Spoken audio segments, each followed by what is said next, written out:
আমরা বলি না যে আমরা একেবারেই আপনার ধোয়া তুলসী পাতা, কিন্তু এই কথা নিঃসন্দেহে বলতে পারি যে আমরা নিঃসন্দেহে সংবাদপত্রের স্বাধীনতার জন্য অনেক বেশি কাজ করেছি।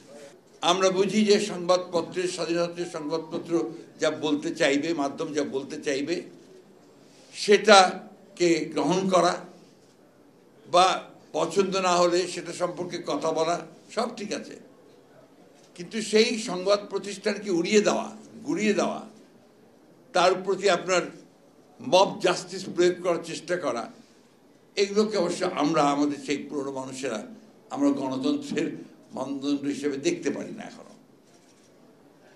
আমাদের কাছে 1971 সালের স্বাধীনতা যুদ্ধ একটা বিশাল ব্যাপার, ওটাকে কেন্দ্র করে আবর্তিত হয় আমাদের চিন্তা। এই জন্যে যে আমরা সেটার জন্য লড়াই করেছি, যুদ্ধ করেছি, প্রাণ দিয়েছি, দীর্ঘ 9টা মাস আপনার অবিশ্বাস্য রকমের কষ্টর মধ্যে দিয়ে পার করেছি। তাই সেই জায়গাটাতেই আমরা কিন্তু কোনো আপোষ করতে চাই না। এটাকে অনেকে পছন্দ করতে পারেন, নাও করতে পারেন, তাতে কিন্তু ব্যক্তিগত এবং আমরা এটাকে কিছু মনে করি না, কারণ দ্যাট ইজ মাই বেসিস, ওটাই আমার মূল ভিত্তি। এরপরে আমরা বহু আন্দোলন করেছি, সংগ্রাম করেছি, লড়াই করেছি।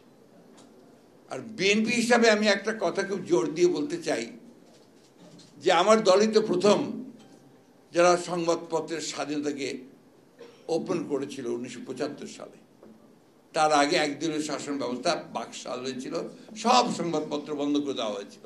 এই কথাটা কিন্তু কেউ আলোচনা করেননি। আজকে 4টি সংবাদপত্র ছাড়া সমস্ত রাজনৈতিক দলকে আপনার যেমন নিষিদ্ধ করা হয়েছিল, সংবাদপত্রগুলোকে নিষিদ্ধ করে দেওয়া হয়েছিল। বিএনপি প্রেসিডেন্ট জিয়াউর রহমান সাহেব যখন দায়িত্বে আসলেন, তিনি কিন্তু সংবাদ মাধ্যমগুলোকে চালু করেছেন, স্বাধীনতা দিয়েছেন।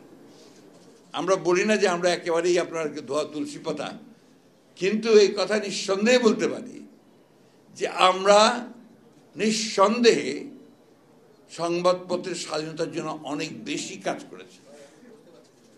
আজকের যে আকাশ আপনার মাধ্যম, এটা কিন্তু আমাদের দ্বারাই শুরু করা, এবং অনেকগুলো মিডিয়া আছে যেগুলো আমাদের সময় তৈরি করা।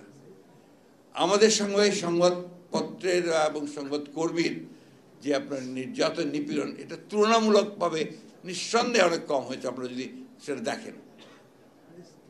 এবং আমরা এখন পর্যন্ত যেটা বিশ্বাস করি, আজকেও আমাদের দলের চেয়ারপারসনের একটা স্টেটমেন্ট বেরিয়েছে, আমি মনে করি এটা মুক্ত সংবাদ মাধ্যমের স্বাধীনতা চর্চার জন্য অত্যন্ত শক্তিশালী একটা ভূমিকা রাখবে।